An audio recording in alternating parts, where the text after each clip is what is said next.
I promised myself that I would never get on the internet and talk critically about Beyoncé because y'all are mean and I love myself too much to put myself through that. But like, I just won't look at the comments. I think that's the only thing that I'm gonna have to do.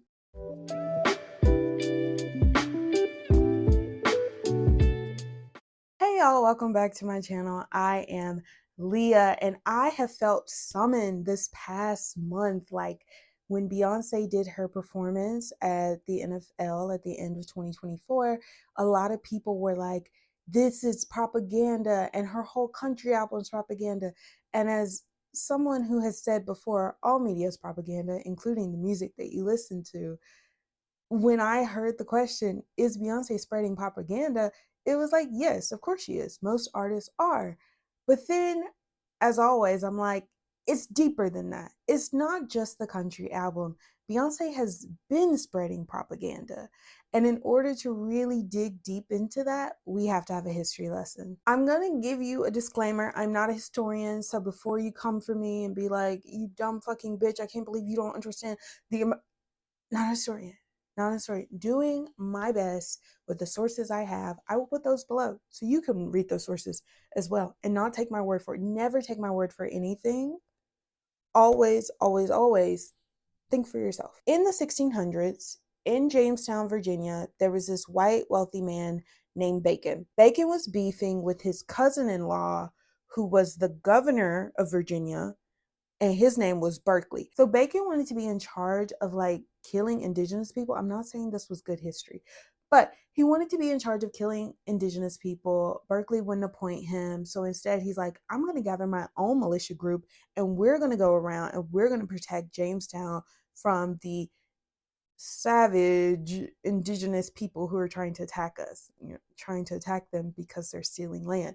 But he was like, I'm going to gather my own militia group. And so he went around, he was gathering poor white people, indentured white people, indentured black people, enslaved black people, free black people, gathering them all together. And they would go around, they would kill indigenous people. So there were a lot of fights. And then in September of 1676, Bacon and his militia captured Jamestown and burned it to the ground. And after that, it inspired a lot of other riots across the colonies. This is known in American history as Bacon's Rebellion. And it's very important because after this, in order to squash the uprisings that were happening, Virginia did something very interesting. It's the first time in American history. It codified race into law. So before this happened, there weren't really black and white people, right? You had Dahomey, you had Congo, you had Yoruba. You had different African tribes. You didn't have black. You had English, you had French, you had Dutch, you had all these different European nationalities. You didn't have white.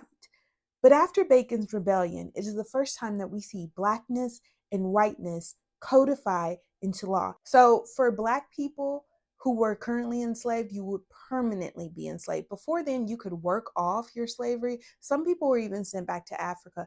But after Bacon's Rebellion, you were permanently enslaved. From the time you were born to the time you died, you were enslaved. Your children were now enslaved.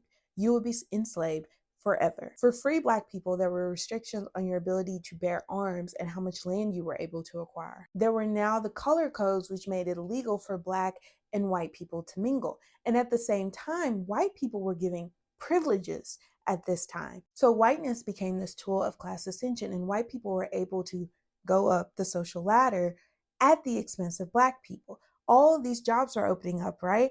You had slave catcher, you had slave patroller, you had slave traders, you had overseers. So the reason the Bacon's Rebellion is important is because this is the first time that we see race, and race is used as a tool. Race has a function in American society, and that function is to divide the working class. That's it. And it has been very effective because ever since the 1600s, think about the opportunities that white people have had to go climb up the social ladder, right? Overseers, slave catchers, slave trader, KKK, militia groups, Jim Crow, segregation, lynch mobs, police. I'm trying to think. so many white supremacist organizations have sprouted up over the years. And so what that has done is created a deep distrust between Black people and white people, even though we're all within the same class, which is the working class, or as Karl Marx called it, the proletariat, which just means people that are wage earners, people that make their money. Even though we're all part of this class, because of race now, some people are given benefits at the expense of other people, and that has caused a wedge within the working class. At the same time, whiteness is a tool that is used to protect the elites. And what I mean by that, the elites or the bourgeoisie, as Karl Marx said, I'm not getting into Marxist theory, I'm just using the terminology because it's useful. So Karl Marx calls the bourgeoisie the people who own the means of production. They are the true capitalists in our capitalistic society. They are the capitalists. They own everything. And so they need the proletariat to work so they make their money. They don't make their money. They get their money from the working class. Okay. And so whiteness is a tool that is used to protect the bourgeoisie. And the way that it does that is through this dream of, if you continue to betray your class, if you continue to betray the proletariat, you will be rewarded with riches. And to some extent, that has been true, right? White people have been able to gain social mobility through at the expense of Black people. But at the same time, it's like you will never be bourgeoisie, or the chances of you being one is an anomaly. So this is why a lot of times when we see like poor white people who vote Republican and we say things like, oh, they're voting against their interests. They're not. They're voting in the hopes that that will be their interest, because for hundreds of years they have been told, if you work hard enough, if you devote yourself to this system, if you commit acts of class betrayal, one day you will be like us, right? And so they do. And how this connects to Beyoncé is that she does the same exact thing. Let's think about the Beyoncé brand. Who is Beyoncé? She's a woman that can do it all. Wife, mother, entrepreneur. She's a Southern Black woman who, through talent, perseverance, and hard work, was able to elevate herself to this billionaire class. And she reminds us all, she inspires us that if we are willing to work hard and grind till we own it, right, we will be just like her. How does she promote this brand? It's through these documentaries that she does, like the Homecoming documentary where she talked about how she had 11-hour rehearsals and she's doing nothing but eating apples and drinking water, and she's working so hard to produce the best show in the world. And that's why she deserves to be one of the highest paid Coachella headliners, because look at how hard she works. Look at how hard she's willing to put in 11, 12-hour days just to create the best show possible. Look at all the details that she puts into every single thing that she does. Doesn't that mean she's deserving of all the money that she has? Right? Doesn't it mean that? But when we start breaking apart her message, we start to think about the fact that, like, how many people in our family have worked hard? My grandma worked 2-3 jobs to support herself and her children in the 70s and 80s, and she never made $1 million. She was working 12, 14 hours. She didn't make that. Was she just not a hard worker? Did she just not work hard enough? Like, especially from someone who comes from enslaved people who were working 14 hours and doing grueling, backbreaking labor. Were they not hard workers? Did they not deserve it? Were they not talented? Were they not perseverant? What makes Beyoncé worthy of her wealth and us not? And so now we have to think about the reason that she's putting forth narratives like this. The reason is that in a capitalist system, billionaires need the proletariat. The bourgeoisie needs the proletariat. The proletariat does not need the bourgeoisie. They need us to work because that's where their money comes from. They need us to believe in the system because that's where their money comes from. Billionaires do not make their money, they steal it. They steal our time, they steal our energy, they steal our money, they steal our hope, they steal our lives, they steal $1 billion. Before I keep going, I do want to say that I think something people get wrong a lot is just how vast the proletariat is. We'll do like 95% of the world's population make less than $40,000 a year. Absolutely. But people who are making $500,000 are not the bourgeoisie. The best way that I can explain this is think about 1,000,000 seconds. 1,000,000 seconds is 11 days. A billion seconds is 31 years.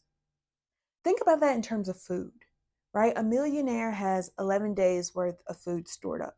That's a nice amount. That's comfortable, right? A billionaire has 31 years of food stored up. 31 years. So they're not going to eat all that. It's going to spoil before they can even touch it, right? Just hoarding. 31 years. The problem is a lot of us barely have a meal. We have nothing stored up. We barely have one meal.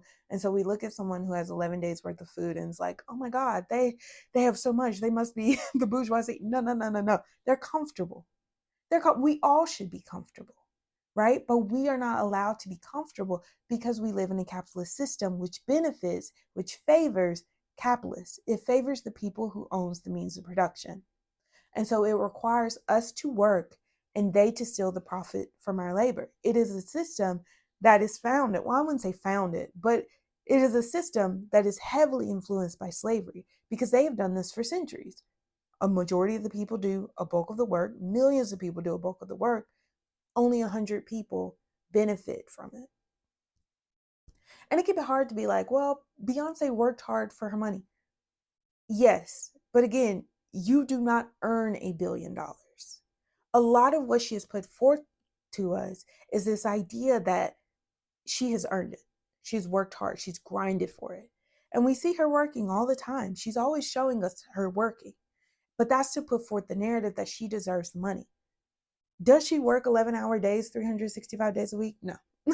She may work 11-hour days 6 months out of the year, and then the other 6 months she's on vacation. And then she takes years breaks because she can afford that luxury. But then she tells us that we just need to work harder, that we just need to devote ourselves to the system in order to be successful. I do want to say that the Beyoncé brand has changed since the 2010s. Since then, we've seen her incorporate more imagery, more feminist energy. She had feminism flashing or feminists flashing at one of her performances. She had the women get into formation and it was the Venus symbol. In 2016, she was in black militant garb at the Super Bowl, black power fists, berets, afros. With Homecoming, she made a tribute to HBCUs, which are historically black colleges and universities. With Black is King, it was her tribute to the motherland, which is Africa. All of this is strategic. What Beyoncé has told us is that she is at the point in her career where she can be proudly feminist, where she can be proudly pro-black. But the reality is she's using race in the same way that white elites do. As I said before, whiteness is a tool that is used to protect elites. And Beyoncé uses race the same way because aligning herself with feminist imagery and with pro-black imagery allows her to do whatever she wants. And if you attack her, it's anti-feminist. If you attack her, it's anti-black. If you have any critique about her, you have to be like, well, let's think about all the things she's done for women. It's a way to insulate and to protect herself from any critique. Beyonce's not alone in this. She's not the only pop star billionaire that's doing it. Taylor Swift does it too, right? If you talk about her private jet, all of a sudden women aren't supporting women. And it's like, girl, you're single-handedly destroying the planet. Like, anything that you do to critique these billionaires, all of a sudden you're a bad person. How dare you say that capitalism is bad when you're just not working hard enough, when you just hate women, when you just hate black people, when you don't want to see black women succeed. It is a very strategic tool that they are using in order to insulate themselves and shield themselves from any critique from the proletariat. So is Beyonce a propagandist? Abso-fucking-lutely. And the propaganda is, if you buy into the system, if you work hard, you will be at the top just like me.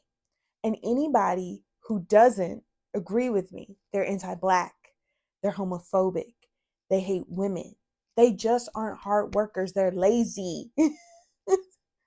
They need to be grinding and they're not. And the reason that she spreads this propaganda is, as a member of the bourgeoisie, she has to. That is how she makes her money, from us. And so she has to tell us that we need to work harder. We need to be a part of this. We need to do that in order for her and people like her to make money. Does this mean that you need to stop listening to Beyonce's music? Absolutely not. I still listen to Beyonce's music. She was my number 2 most listened to artist of 2024.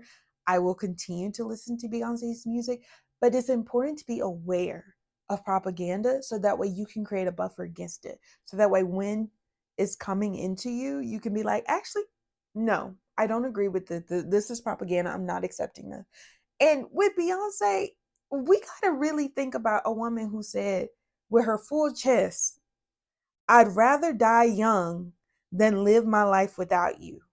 I'd rather not live at all.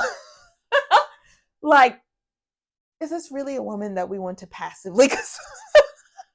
I love Beyonce. I love Beyonce, but it is so important to recognize the propaganda that is her brand. Her entire brand is propaganda. It is not just the Country Cowboy Carter album. It is her whole brand. And she uses race and she uses feminism.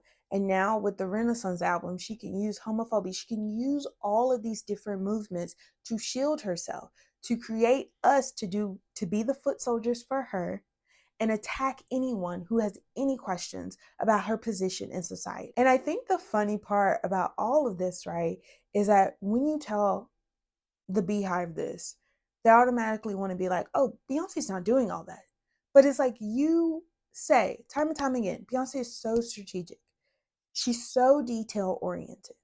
She knows every single thing, every single piece, or at least that's the image that she promotes to us. Why is it so hard to believe that she's not doing this too? Why is it so far-fetched? Because once you start to see Beyonce that way, it makes sense why someone who would write a love letter to Africa would then use blood diamonds, which are diamonds that require the death of Africans in order to have them. You start to see the connections between that. The fact that she basically uses these identities as shields. Because now you can't say anything about her blood diamonds because she did something nice for Africa. And if it wasn't for her, these African artists wouldn't be put on, they wouldn't be making money, blah, blah. Right? Right? It's so, it is ingenious, but it's also capitalism. Right? And we see every day the way that capitalism drains us. We see every day the way that capitalism does not benefit us. So to have a celebrity who tells, especially Black women, if you just work harder, if you just devote yourself to this system, one day it will pay off. And we have to remember what the system is about, right? Let's go back to Bacon's Rebellion and the formation of racial capitalism. It requires the punishment of Black people. And so essentially what Beyonce is saying, if you are willing to suffer the punishment under capitalism, one day it will be worth it. But the reality is the chances of it being worth it is an anomaly. And so she's really promoting messages that we need to suffer and be punished so she can make more money. Her and people like her. Anyway, I say all this. I'm like, you can enjoy Beyonce. This is not me being like, never listen to Beyonce again. Literally in my head, American Requiem is playing because I'm just like, the way she drags out that note is very beautiful. She's a very talented woman. I'm never going to deny that. But I do want you to be aware that Beyonce is spreading propaganda. Most artists are. And do not attack people when they tell you that. Like, it's not a bad thing. And a lot of times, as I've said many times on this channel, we only think things are propaganda when we don't agree with them. And it can be very hard to think critically about the things that we do agree with, why we agree with them, and whether or not it's for our own good. I just hope that with this video, you do think about those things. And the next time you listen to Beyonce, you listen a little bit harder. That's it. And that's all I got. So I will see y'all in the next video. Bye.